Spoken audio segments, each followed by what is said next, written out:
Let's get the director in charge of financial markets at the Central Bank of Nigeria, Okeji Emmanuel, to talk to us now live from our Abuja studios. Thank you, sir. We appreciate your sitting in the studio there all this while listening to the program. Thank you very much for having me on the program. We appreciate your time, sir, despite your busy schedule. So talk to us about this. What's the reaction yesterday at the Central Bank when this news came out? Yeah, thank you very much. We received the news with a mixed feeling because basically Central Bank has tried as much as it could to meet the demands of JP Morgan in terms of what they observe as the major issues. And those were basically the issue of transparency and then secondly, the issue of liquidity.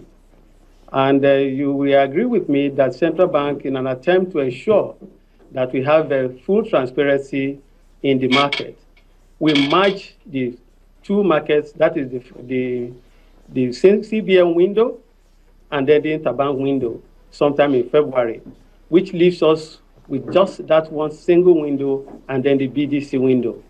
This we did to ensure that there is transparency in foreign exchange dealing.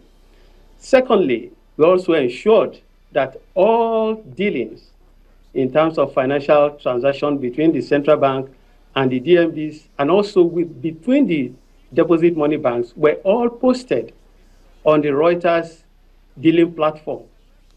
And once that is done, everybody, wherever you are in the world, will see exactly what transactions were being made in the financial market. And having done that, we thought that at least we have moved a step closer. But the issue was that they wanted the two-way quote system completely removed.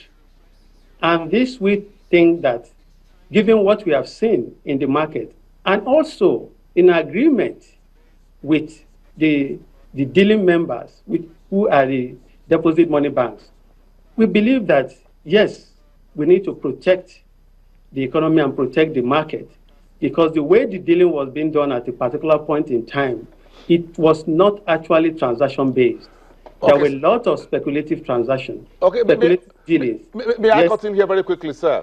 If the central bank removes the two-way quotes, which is a little bit order-driven, yes, you do that at the stock market as well. You put in your order here, and the other trader or broker can see the order you're putting in and at what price you're bringing it in, so that is transparent, so you know what you're buying, at what price are you putting it in, and at what price are you're clicking the button and said, I'm buying or I'm selling. So that is a little bit understandable. But let's explain this to a lot of Nigerians, millions of Nigerians out there. If this two-way quote is removed, how does it serve the interests of, is it JP Morgan or international investors who are buying Nigeria's currency or who are taking position in our treasury bills, in our bonds, in our stock market? Yeah. Yes, I will tell you one thing, because a lot of people are outside there right away in Canary Wharf, sitting down, speculating that the Naira will be devalued to a particular level, which they think that is where the currency will be. And with the two-way quote, which is not order-based, you can continue to put pressure on the market by actually asking for bids that you don't really have any demand for in terms of importation or in terms of meeting some financial requirements which requires you to pay for those. And it's just mere trading.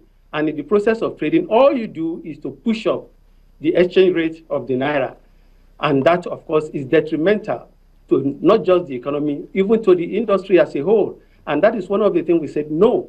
If you want to come to the market, you must have transactions on the basis of which you are coming into the market to ask for funds, and not just sitting down and trading currencies.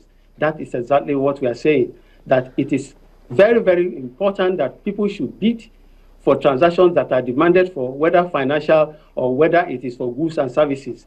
But let there be demand instead of speculative bidding in the market.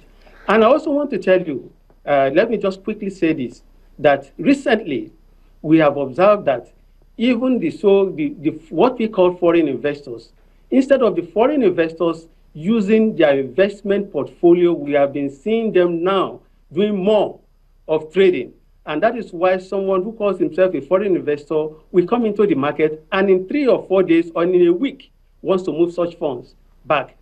Sincerely, I don't think that is an investment, because I expect that if you say you are investing in an economy and your portfolio investment, there's a minimum period of time such investment should take. But rather what we have seen is that people are beginning to use their trading book to come into Nigeria, because we guarantee that all demand for foreign investors who want to live will be met, but this is being abused. That is where we are now.